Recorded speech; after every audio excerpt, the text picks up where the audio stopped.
todo ser humano ele tem dúvidas, alguns mais do que outros. E quando se trata da vida espiritual, aí é que as coisas se complicam, porque nós não temos conhecimento de tudo, não sabemos tudo. Se não fosse Deus, na sua infinita misericórdia, que nos revelou, através da sua palavra, algumas verdades que precisamos saber, aí é que a gente teria muitas dúvidas. Mas apesar de termos a Bíblia, a gente tem dúvidas, isso é natural, é normal. Mas isso é antigo, isso não é de hoje, não. Isso não é de agora, não, isso é muito antigo. A Bíblia diz, no livro de Jó, e eu quero fazer essa leitura daqui a pouco com você, você pode abrir aí o capítulo 9 de Jó. Alguns teólogos dizem que Jó foi o primeiro livro escrito, outros dizem que foi os livros de Gênesis com Moisés, mas isso não é o caso. O que importa é que essa história ela é uma história muito antiga.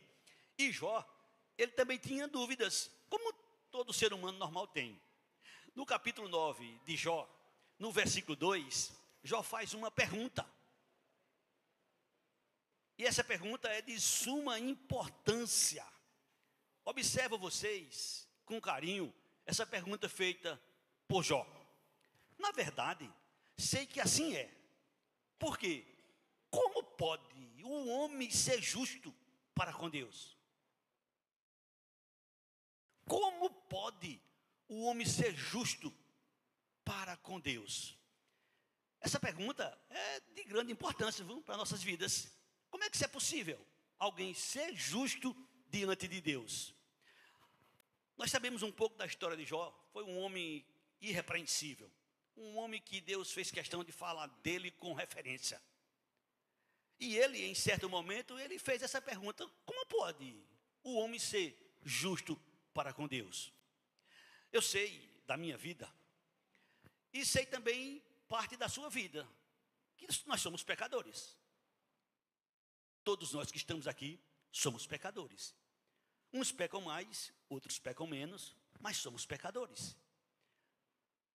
Verdade absoluta, porque está escrito na palavra de Deus que todos pecaram, destituídos foram da presença de Deus. Todos pecaram, afastados foram da presença de Deus. É notório, para quem estuda, para quem conhece um pouquinho das Escrituras, saber que Paulo, inspirado pelo Espírito Santo, ele diz em Romanos 5,12, que por um homem, que foi Adão, entrou o pecado no mundo, e o pecado passou a todos os homens, por isso que todos morrem, porque todos são pecadores. Pelo pecado entrou a morte, e a morte passou a todos. Então nós somos pecadores. Você pode pôr uma criança recém-nascida e colocar ela dentro de um quarto, isolado. E ela não pode ter contato com ninguém. Ela vai crescer ali isolada, você vai alimentar ela e ela completamente isolada. Mas quando ela crescer, no momento que ela tiver oportunidade, ela vai pecar. Porque a sua natureza é pecaminosa. E Jó sabia perfeitamente disso.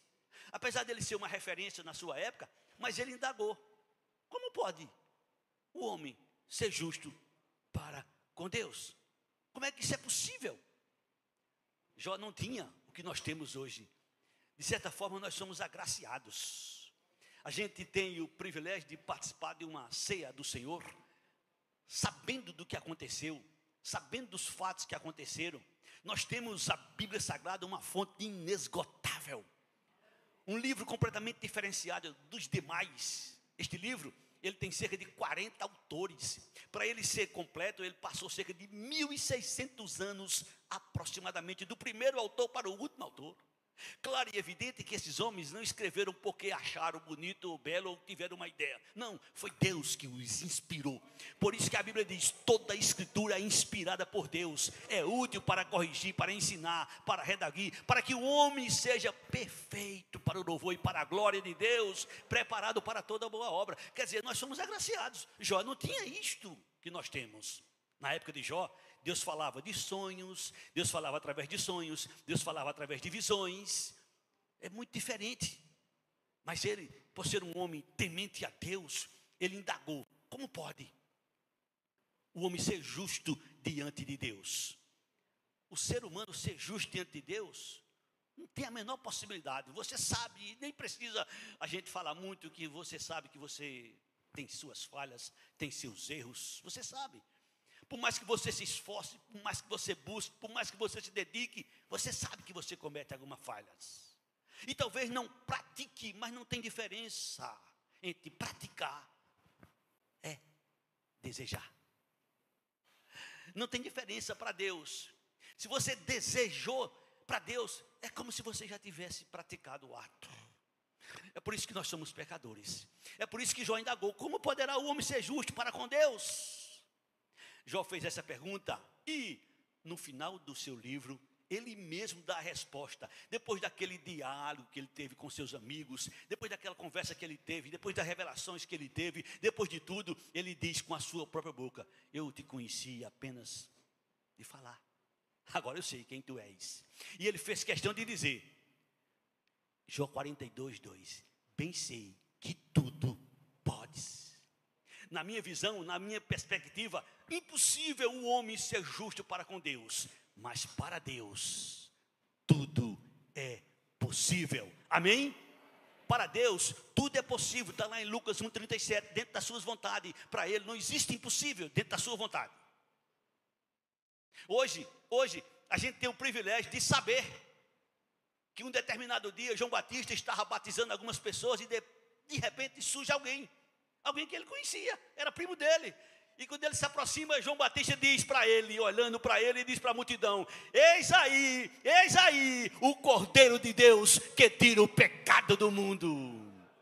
Hoje nós temos o privilégio de saber que existe um, que seu sangue foi derramado para lavar nossos pecados. E através do poder que é no sangue de Jesus, Deus pode olhar para você, Deus pode olhar para mim, Deus pode olhar para qualquer um e dizer: é justo. Como que isto é possível? A mensagem do Evangelho é uma mensagem que satisfaz a justiça de Deus. É uma mensagem que salva o homem e tira dele seus pecados. Romanos 1:16-17, Paulo diz: eu não me envergonho do Evangelho. O Evangelho é o poder de Deus para a salvação de todo aquele que nele crê. Porque no Evangelho se descobre a justiça de Deus de fé em fé. Como está escrito: o justo viverá da fé. O justo viverá pela fé. Se Jó tivesse esse conhecimento, ele não teria feito essa indagação. Muitos evangélicos, muitos cristãos já sabem perfeitamente que eles são justos não pelos seus méritos, mas pela fé na pessoa bendita de Jesus. Não é fé, porque fé todo mundo tem. Todo mundo tem fé. Pode ficar certo disso. Não existe essa história de ninguém ter fé, todo mundo tem. A fé, ela vem pelo ouvir. A fé verdadeira vem pelo ouvir da palavra de Deus. A fé que existe por aí também vem pelo ouvir do que as pessoas escutam. Tipo, sexta-feira, não se passa debaixo de uma escada. Alguém ouviu isso, alguém disse isso, e aí muitos não passam porque acreditam naquilo. Isso é um tipo de fé, só que é uma fé morta. A fé que salva, a fé que liberta, a fé que justifica, é a fé na pessoa bendita de Jesus. Amém? Só Ele, só Jesus é quem pode nos livrar dos nossos pecados. Para a gente ser justo diante de Deus, a gente tem que tirar nossos pecados. Porque Deus é, como diz o profeta Isaías, santo, santo, santo. Amém? E o mesmo profeta Isaías também diz: nossos pecados nos separam de Deus. O profeta Isaías diz que Deus é santo, santo, santo. E ele também diz: nossos pecados nos afastam de Deus. Para a gente ter comunhão com Deus, é necessário que nossos pecados sejam tirados. Para poder a gente ser justo, é necessário que Deus olhe para a gente e diga assim: não tem pecado. Não tem pecado. Na teologia, tem uma matéria chamada imputação. Essa matéria nos mostra que assim como foi imputado sobre nós o pecado de Adão, nós herdamos dele. Quando a gente crê em Jesus, também é imputado em nós a justiça de Jesus. Talvez você não conheça, mas a maioria que estão aqui conhece perfeitamente. 2 Coríntios 5:21 está escrito: aquele que não conheceu pecado. Aqui na terra já passaram muitas pessoas importantes, inclusive Jó.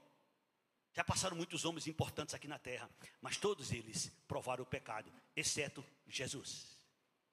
Quando Paulo diz em 2 Coríntios 5:21, aquele que não conheceu o pecado, ele está se referindo a Jesus. Foi o único que andou aqui que não cometeu pecado, que chegou diante de seus inimigos. Sim, Jesus tinha inimigos. Jesus tinha pessoa que odiava ele. que tinha raiva dele, que detestava ele. Tinha, sabe quem? Os religiosos daquela época. E Jesus chega diante deles e diz a eles: quem de vocês me acusa de pecado? Quem de vocês me acusa de pecado? Se eu disser isso, olha, vai aparecer assim de gente para acusar minhas falhas. E eu não vou dizer isso quando sou louco. E você também não vai dizer isso porque você sabe que você é pecadora. Agora Jesus não. Jesus é santo.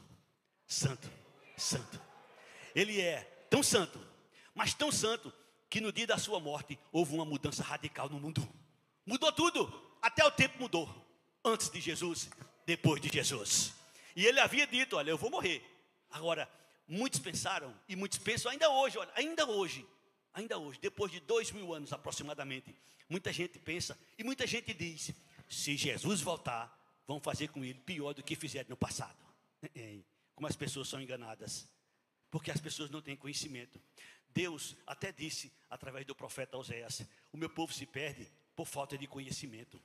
Quem conhece um pouquinho, não é muito não, quem conhece um pouquinho das Escrituras sabe que Jesus, quando estava bem pertinho de morrer, ele disse: minha vida, ninguém tira. Minha vida, ninguém tira. Você não conhece não? Põe aí, por favor, João 10, 17. Escuta o que é que Jesus diz. João 10, 17, falando dele mesmo. Aquele, disse Jesus: por isso o Pai me ama, porque eu dou a minha vida para reassumir. Eu dou a minha vida para reassumir. Versículo 18. Minha vida, disse Jesus, minha vida, ninguém tira. Ninguém a tira de mim. Pelo contrário, eu espontaneamente a dou. Tenho autoridade para entregar e também para reavê-la. Esse mandato recebi do meu Pai. E se você observar a história bíblica, a única morte que foi do tipo de Jesus só foi a dele. Quando ele estava ali na cruz, sendo crucificado, ele olha para aquela multidão que estava ali crucificando, aquelas pessoas que estavam ali matando, e ele ora ao Pai: Pai, perdoa-lhes, eles não sabem o que fazem. Pai, perdoa-lhes, eles não sabem o que fazem. E quando ele consumiu tudo, e ele declarou: Pai, está consumado, em tuas mãos entrego o meu espírito. E naquele instante Jesus adormeceu. Mas antes Jesus havia dito a seus discípulos, e não foi uma vez só não, algumas vezes ele disse: eu vou morrer, vão me matarem, vão fazer assim assim comigo, mas no terceiro dia eu ressuscitarei. Ele havia dito antes. O Velho Testamento já mostrava também que ele haveria de ressuscitar, e no terceiro dia ele ressuscitou com todo o poder nos céus e na terra. Bendito e exaltado seja o nome do Senhor Jesus. Voltamos para a pergunta de Jó: como pode o homem ser justo para com Deus? Para quem sabe, para quem conhece, hoje é fácil a gente entender isso. A mensagem da cruz, a mensagem do Evangelho é loucura para os que se perdem, mas para nós que somos salvos, poder de Deus. Foi Deus quem determinou. Foi Deus que determinou. Por isso que Jó disse depois no futuro: bem sei, Senhor, que tudo podes, e nenhum dos teus planos pode ser frustrado. Amém? O Evangelho é o poder de Deus para salvar o pecador, para o tornar justo, para que Deus possa lhe declarar sem pecado. Talvez você não conheça, talvez você não sabe, mas nessa noite você vai conhecer. Lá em Romanos capítulo 4, versículos 6 e 7, o apóstolo Paulo, em versículo 8, o apóstolo São Paulo, ele fala umas coisas muito profundas, que aos nossos olhos é complicado, mas é realidade, está escrito. E assim que Davi declara, já na profecia no Velho Testamento: bem-aventurado o homem a quem Deus atribui justiça, independentemente de obras. Na nossa mente, e a gente está correto, na nossa mente, na nossa perspectiva, para alguém ser justo, ele tem que ser justo. Na nossa mente não dá para entender como é que um ladrão, como é que um assassino, como é que um bandido, como é que uma prostituta, como é que um assassino, como é que um bandido é salvo. Não tem como, na nossa mente é impossível a gente entender isso, humanamente falando. Porque o correto é que ele fosse condenado. Na nossa mente, na nossa maneira de pensar e de agir, a gente vê algumas pessoas e a gente acha que elas são santas, perfeitas. E a gente, eu estou falando a gente no sentido humano. E a gente até elege, até escolhe alguns e declara que eles são santos, que não tem falha, que não tem pecado, aos nossos olhos. Mas a gente só vê o exterior.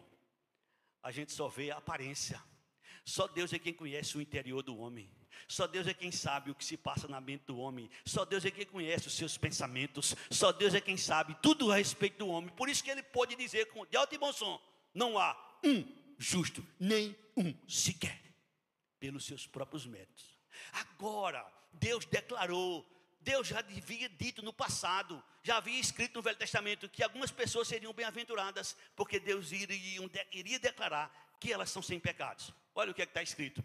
E assim também que Davi declara: ser bem-aventurado o homem a quem Deus atribui justiça, independentemente de obras. Versículo seguinte: bem-aventurados aqueles cujas iniquidades são perdoadas e cujos pecados são cobertos. Versículo seguinte: bem-aventurado o homem a quem o Senhor jamais imputará pecado. Olha, eu sou pecador, eu reconheço que sou pecador. Eu sei que eu peco, eu sei que eu falho, porque se eu pensar que eu não peco, que eu não falho, eu vou cair na contradição. Porque o apóstolo João diz em 1 João 1:9, e eu faço questão que coloque isso na tela, preste atenção. 1 João 9: se confessarmos os nossos pecados, Ele é fiel e justo para nos perdoar os pecados e nos purificar de toda injustiça. Se eu disser que não peco, estou chamando Deus de mentiroso. Versículo 10. Se dissermos que não temos cometido pecado, fazemos-lo mentiroso e a sua palavra não está em nós. Todos nós somos pecadores. Agora, quando a gente invoca Jesus como Senhor, como Salvador, a gente recebe de Jesus sua justiça. Nossos pecados são jogados sobre Jesus lá na cruz do Calvário. A morte de Jesus tem poder retroativa. A morte de Jesus tem poder para o futuro. Quem crê em Jesus tem seus pecados perdoados. Se Jó vivesse em nossos dias, ele não ia fazer essa pergunta, porque ele saberia que quem crê em Jesus tem seus pecados perdoados. Bendito e exaltado seja o nome do Senhor Jesus.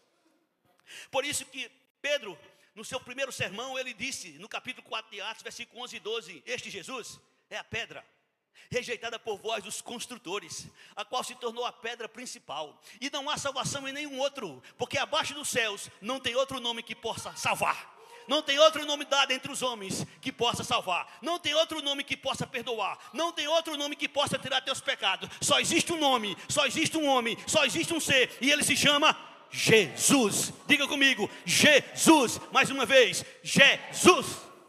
Só ele. Bendito é o teu nome, Jesus. É por isso que a gente celebra a ceia em seu nome. É por isso que a gente exalta ele em seu nome. É por isso que a gente canta e diz de alto e bom som: não tem outro nome, não tem outro nome. É por isso que a gente faz nossas as palavras do salmista que o irmão Edinaldo leu aqui no início, Salmo 16, versículo 12: tu és para mim o meu bem maior, não existe outro bem além de ti, Jesus. Como pode o homem ser justo para com Deus? Hoje a gente sabe. Hoje a gente entende. Romanos capítulo 5, versículo 12. A obra que Jesus fez é uma obra poderosa. Portanto, assim como por um só homem entrou o pecado no mundo, e pelo pecado a morte, assim também a morte passou a todos os homens, porque todos... 5:18, Wagner, por favor, meu irmão. Se eu disse 12, eu errei. É 5:18. Pois assim como por uma só ofensa veio o juízo sobre todos os homens para a condenação, assim também por um só ato de justiça veio a graça sobre todos os homens para a justificação que dá vida. Através da fé. Está escrito que a fé não é de todos, mas está escrito que a fé é para todos. Agora, nem todos creem, nem todos aceitam, assim como a justificação é para todos, mas nem todos querem. Espero que nessa noite, todos que estão aqui, já sejam pessoas redimidas, compradas pelo poder que há no sangue de Jesus. Se por acaso tiver alguém que ainda não foi comprado pelo sangue de Jesus, olha, escuta o que está escrito aí na palavra. Assim, pois, por uma só ofensa veio o juízo sobre todos os homens para a condenação. Assim também por um ato de justiça veio a graça sobre todos os homens para a justificação que dá vida. Eu não tenho a menor dúvida, se Jó vivesse em nosso meio, ele não faria essa pergunta, porque ele saberia que seus pecados estavam sobre a pessoa de Jesus, e ele sabia como o homem ser justo diante de Deus, crendo em Jesus, invocando Jesus como o Senhor, como o Salvador da sua vida. Amém? É por isso que Pedro disse, lá em João 6:68, Senhor, para onde iremos nós? Senhor, para onde iremos nós? Só Tu tens palavra de vida eterna. Para onde iremos nós, Senhor? Tu tens as palavras de vida eterna. Não tem outro, é Jesus. Não tem outro, é Jesus. É só Ele. Está escrito, 1 Timóteo 2,5, há um só Deus, há um só mediador entre Deus e os homens, e Ele é Jesus Cristo, homem. Aleluia! Eu sei que muitos têm esse pensamento, eu sei que muitos até indagam, até acusam, agora é crente, fez tudo quanto não prestava, agora é crente, agora diz que é salvo. Não é ele que diz não, quem diz é Deus. Quem declara é Deus. Quem anuncia é Deus. É Deus quem declara. Quando o homem, quando a mulher, quando o jovem, em qualquer lugar do mundo, invocar Jesus como Senhor, como Salvador, ele é salvo. Ele é salvo. Em certa ocasião, indagaram a Jesus a respeito do que fazer para ser salvo, do que fazer para ter vida eterna. João 6:28 e 29, Jesus responde: a vida eterna é você crer naquele que Deus enviou. Só isso. É pela fé. Não tem outro mistério. É crer em Jesus, é confiar em Jesus. Quando se diz ser crente, eu sou crente. O que é que significa? Eu faço parte da igreja? Não. Eu sou crente na mensagem de Jesus. Eu sou crente na mensagem que Jesus deixou. Eu sou crente na palavra de Jesus. Eu sou crente na sua mensagem. É isso que significa. E quando a gente diz isso, a gente está crendo e acreditando nele. Amém? Bendito seja o nome do Senhor Jesus. Certa ocasião, o apóstolo Paulo estava preso, juntamente com seu companheiro de viagem, Silas. E lá para as tantas, milagrosamente, Deus fez por onde aquela prisão fosse aberta, de uma forma milagrosa. E aí o carcereiro, que era responsável por ele e pelos outros presos, se precipitou e puxou a espada para se matar. Porque ele sabia que iria morrer de todo jeito, que ele era o responsável. Aí Paulo grita: não faça nada com você. Está todo mundo aqui, não saiu ninguém. Ele sabia o motivo de Paulo estar ali preso. E aí ele olha para Paulo e Silas e diz: Senhores, o que é que eu devo fazer para ser salvo? Senhores, como é que alguém pode ser justo diante de Deus? Senhores, o que é que eu devo fazer para ser salvo? Paulo e Silas respondem em unidade os dois: crê em quem? Crê no Senhor Jesus, será salvo você e a sua casa. Creia no Senhor Jesus, que será salvo você e a sua família. Creia no Senhor Jesus.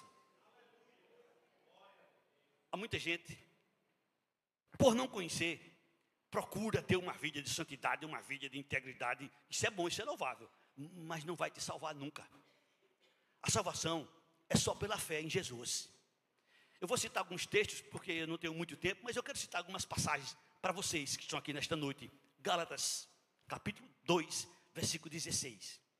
Escuta na essência o que é que está nesse texto, de uma maneira bem clara, porque a leitura desse texto, ela por si só se explica. Não precisa você se esforçar para entender, porque o texto é muito claro. Sabendo, contudo, que o homem não é justificado por obras da lei. Olha como é tão claro. Sabendo, contudo, que o homem não é justificado por obras da lei, e sim, mediante a fé em Cristo Jesus. Também temos crido em Cristo Jesus, para que fôssemos justificados pela fé em Cristo, e não por obras da lei, pois por obras da lei ninguém será justificado. Um texto desse não deixa dúvida, ele mostra claro que a salvação, que a justificação é pela fé em Jesus. Mostra claramente que a prática da lei não salva ninguém, pelo contrário, deixa muito claro: ninguém será justificado diante de Deus pelas obras da lei. Paulo, em Romanos capítulo 3, versículo 28, ele conclui fechando essa matéria, se a gente quiser assim dizer, dizendo de uma maneira muito clara, Romanos 3, 28, concluímos, pois, que o homem é justificado pela fé, independentemente das obras da lei. A resposta que Jó precisava, ele mesmo descobriu na sua época, porque ele disse: bem sei, Senhor, no futuro, que tudo pode. Eu sei, Senhor, que tudo pode. Depois ele disse. Mas hoje, nós temos mastigado, assim, esmiuçado, para que a gente possa entender que a salvação é pela fé na pessoa de Jesus. Amém? Que a salvação é pela fé na pessoa de Jesus. A salvação é um presente de Deus, não vem de nossas obras, como diz Paulo em Efésios 2, 8, 9. Pela graça sois salvos por meio da fé. Isso não vem de vocês, é presente de Deus, não vem de obras para que ninguém se glorie. Bendito e exaltado seja o nome do Senhor Jesus. Como pode o homem ser justo para com Deus? Como pode o homem ser justificado diante de Deus? Pela fé. Pela fé. O profeta Abacuque já deixou escrito no Velho Testamento. No Novo Testamento você vai encontrar diversas passagens. Deus dizendo: o meu justo viverá da fé. O meu justo viverá da fé. O meu justo viverá da fé. Olha, se você trabalha, se você se esforça, se você batalha, se você luta para se justificar, não vai chegar lá. Por mais que você faça, por mais que você se dedique, não vai chegar lá. Só chegará lá através de Jesus, se você colocar nele a sua fé. Olha o que Paulo diz aí em Romanos capítulo 4, versículo 5. Outra passagem riquíssima. Paulo diz: ao que não trabalha, porém crê naquele que justifica o ímpio, sua fé é atribuída como justiça. Eu não fiz nada. Mas eu criei, eu acreditei, eu confiei, eu depositei nele minha fé. A minha fé é atribuída como justiça. Claro e evidente que depois que isso acontece, a nossa vida ela é transformada para a glória de Deus. Mas aí para frente não sou eu mais, aí é Deus que está fazendo a obra. Aí não é mais eu, não é mais você, é Deus que faz a obra. A mudança que faz é de Deus, ela vem de dentro para fora. Amém? Não sou eu, nem é você que vai ter essa mudança. Essa mudança quem faz é Deus. Porque se fosse de fora para dentro, Paulo era um homem que ele se declara irrepreensível na lei. Mas quando ele percebeu que ele não tinha como alcançar, ele declarou como testemunho: miserável homem que sou. Mas graças a Deus, por meio de Jesus Cristo, nós temos a vitória garantida. Nós temos a vitória garantida. Amém? Sim, quando eu digo que nós temos a vitória garantida, é através de Jesus, viu? Não pense que é pelos meus méritos, não, né? Não é porque o que eu fiz ontem, não. Nem pelo que eu deixei de fazer, não. Nunca. Nunca foi pelo que eu deixei de fazer e nunca foi pelo que eu fiz. Foi sempre pelo que Jesus fez. O que depende de nós é a fé, confiança em Jesus. Quer saber como é que você foi salvo? Quer saber como é que você pode ser salvo? Paulo, quando ele escreve a Tito, ele diz no capítulo 3, versículo 5. Não por obras de justiças praticadas por nós, mas segundo sua misericórdia, ele nos salvou, mediante o lavar regenerador e renovador do Espírito Santo. Não foi por obra de justiça praticada por nós, não. Tudo que eu fiz de ruim, a culpa é minha, eu sou o culpado. Agora tudo que eu faço, o que eu fiz de bom, é Deus em nossas vidas. A glória é dele, a honra é dele, o louvor é dele. Amém? Amém, irmãos? Como pode o homem ser justo para com Deus? Se você parar um pouquinho e olhar para a sua vida, você vai dizer: eu não tenho a menor chance. Se você olhar para os outros, você vai dizer: tem a menor chance. Eu vou resumir essa história de uma forma assim, bem clara. Suponhamos que você chegasse agora na sua casa e pensasse: papai, tem a menor chance. Papai, eu conheço ele. Não conheço tudo, porque ninguém conhece tudo, mas sabe alguma coisa do pai. Você que tem pai, você sabe perfeitamente que seu pai não teria a menor chance de chegar diante de Deus justo. Mamãe, por mais amorosa que chega, está chegando o dia das mães, 2/8, eu até aproveito, vou abrir um parênteses aqui. Se você tem mãe, aproveita, porque mãe vai embora. É a tendência da vida. E faz uma falta tremenda. Quem não tem, sabe a falta que ela faz. Aproveite domingo. Passa um dia com a tua mãe. Tira um dia para a tua mãe. Dedica a ela alguns momentos. Mãe é coisa especial. Mas se você olhar para sua mãe de uma forma bem carinhosa, bem atenciosa, você vai perceber que sua mãe também tem seus erros, tem suas falhas. Se você olhar para seus irmãos, eita, é que você vai encontrar falhas e defeitos. E se você olhar para você dentro do espelho, você vai fechar os olhos, que não vai ter nem coragem de encarar. Para você. Resumindo a história, todos nós estamos, sem Jesus, perdidos. Todos nós estamos sem Jesus, perdido. Mas eu tenho Jesus como meu Senhor, como meu Salvador. Você tem Jesus, dá uma glória a Ele, é? Quem tem Jesus como Senhor, como Salvador, está tranquilo. Quem tem Jesus como Senhor, como Salvador, está tranquilo.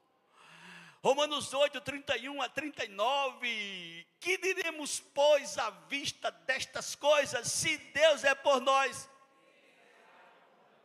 se Deus é por nós, quem será contra nós? Mas por que Deus é por nós?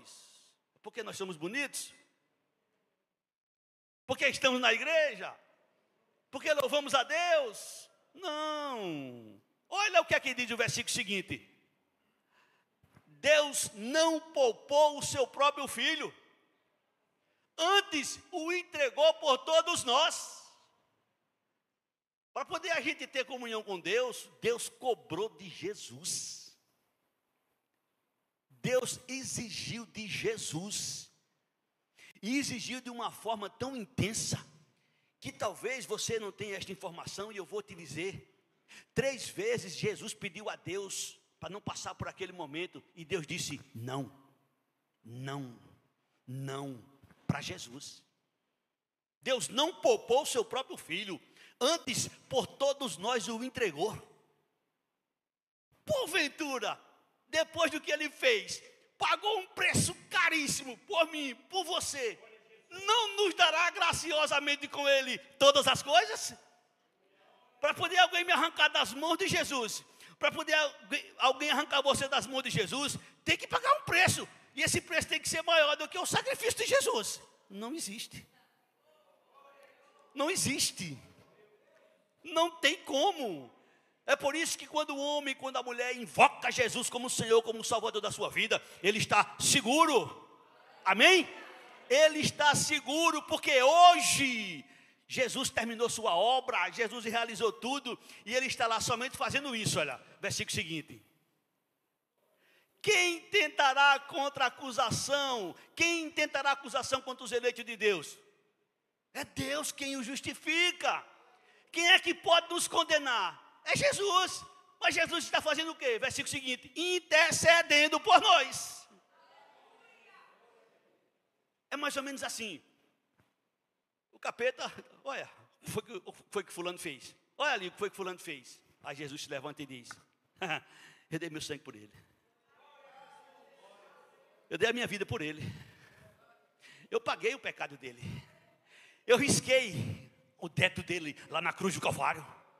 A cédula que era contra ele, eu paguei. Hoje ele não deve mais. Eu paguei por ele. Eu dei a vida por ele. Eu sei quem é ele. Pensei que eu não sabia quem era ele, não. Eu sei quem era Pedro. Eu sabia que Pedro ia me negar.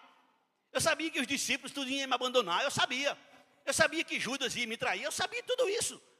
Jesus sabia de tudo, porque nada para ele é novidade. Ele sabe tudo, ele conhece tudo. Amém, irmãos? Quem tentará acusação contra os eleitos de Deus? É Deus quem os justifica. Quem os condenará? É Cristo Jesus quem morreu, ou antes quem ressuscitou, o qual está à direita de Deus e também intercede por nós. E aí Paulo continua, o versículo seguinte: quem é que pode nos separar do amor de Cristo? Ele levanta uma série de coisas: tribulação, angústia, perseguição, fome, nudez, perigo, espada.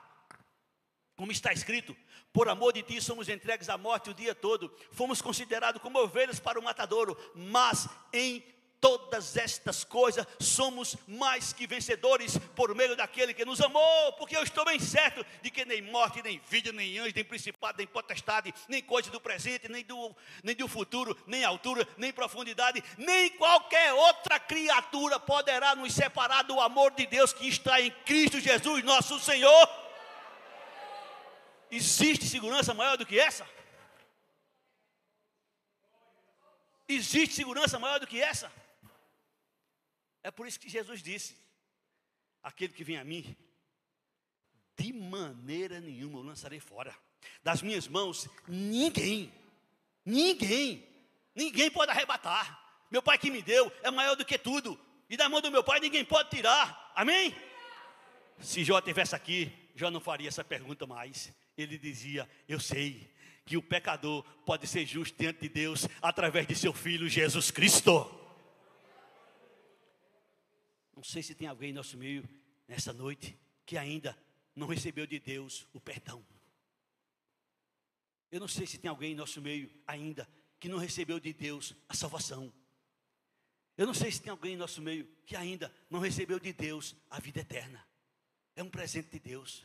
Romanos 6:23 está escrito: o salário do pecado é a morte, mas o dom gratuito de Deus é a vida eterna em quem?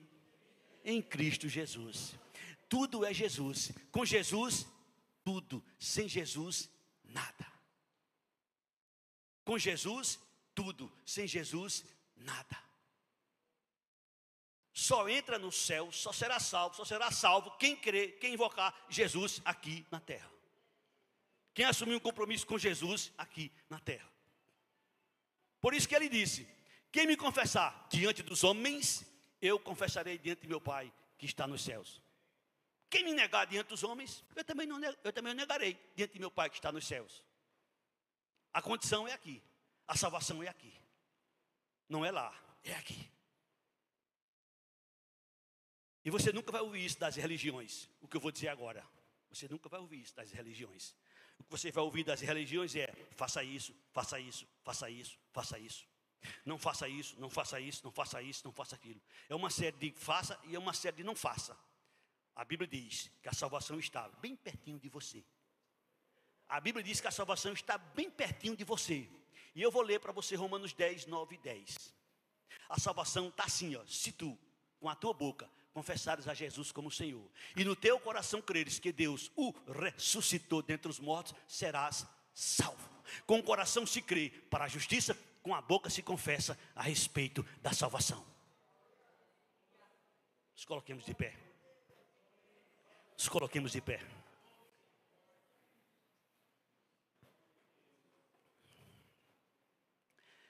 Declarou Jesus: eu sou a ressurreição e a vida. Quem crê em mim, ainda que morra, viverá. Tu crê nisso? Põe na tela João 11, 25. Declarou Jesus: eu sou a ressurreição e a vida. Quem crê em mim, ainda que morra, viverá.